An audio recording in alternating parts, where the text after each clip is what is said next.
Assalamu alaikum, mambo zenu, karibuni katika chaneli yangu. Kwa majina naitwa Rukia Laltia. Katika video yetu ya leo ningependa kuwafunza jinsi ya kutengeneza pudini ya keki tamu sana na kwa njia rahisi.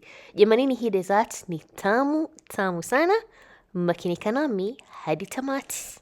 Katika sufuria yako utaanza kutengeneza caramel. Utaweka vijiko 3 mpaka 4 vya sukari, alafu utaacha iyayuke huku ukikoroga ili caramel yako isiungue na ipate rangi nyekundu kama hivi. Kisha kwa tayari utaitoa na utaweka katika bakuli ambalo tutatumia kuweka vitu vyote, yani keki yetu pamoja na pudini yetu. Kwa kutumia sufuria hiyo hiyo utaweka maziwa kikombe kimoja ambao ni sana mililita 250, iliki kiasi pamoja na vijiko 3 vya kula vya sukari, na utaacha ipate moto kwa dakika 3 mpaka 5.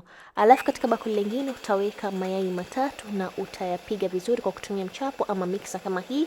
Kisha utamimina yale maziwa ambayo yamepata moto na utachanganya kama dakika 1 hivi. Karameli yetu ishakauka, kisha tutamimina pudini yetu katika caramel, yani ule mchanganyiko wa mayai na maziwa juu ya caramel. Alafu tutatengeneza keki yetu ya chocolate. Katika keki nitatumia mayai 4 ambayo nimetengenisha ute pamoja na kiini. Kisha utachanganya ute wako mpaka iwe nyeupe kama hivi.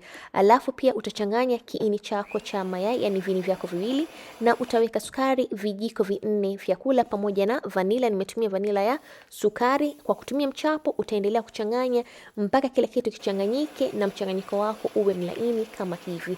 Alafu kwa kutumia kichungio nitaweka unga wa ngano gramu 50 na utachuja katika mchanganyiko wako. Kisha utaweka cocoa powder kijiko kimoja chakula pamoja na baking powder kijiko kidogo, na utaendelea kuchanganya na mchapo wako mpaka kila kitu kichanganyike vizuri.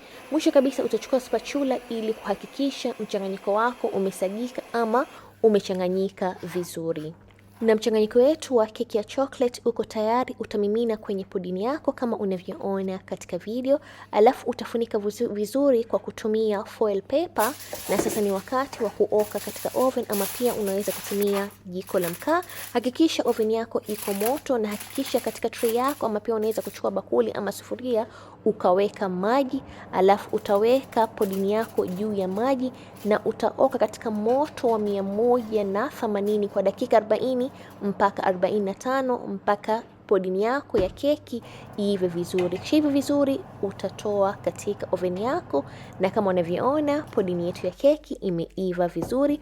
Utawacha ipoe kabisa kabla ya kuweka katika friji. Na baada ya masaa 2 ama 3 pudini yetu imeshashika baridi vizuri. Utachukua sahani na utaipinduza pudini yako taratibu, na kama unavyoona mashallah pudini yetu imeiva vizuri na muonekano mashallah pia unaonekana vizuri. Nitaikata ili mpate kuona jinsi ilivyo ndani, na mashallah imeiva vizuri na ilikuwa tamu. Jamani, ni lazima mjaribu hii recipe, na ikiwa mtajaribu please join katika comment section ili mpate kunijulisha, na msisahau kusubscribe ikiwa ni mgeni, na msisahau kushare na kulike video zangu, na kwaherini, bye bye.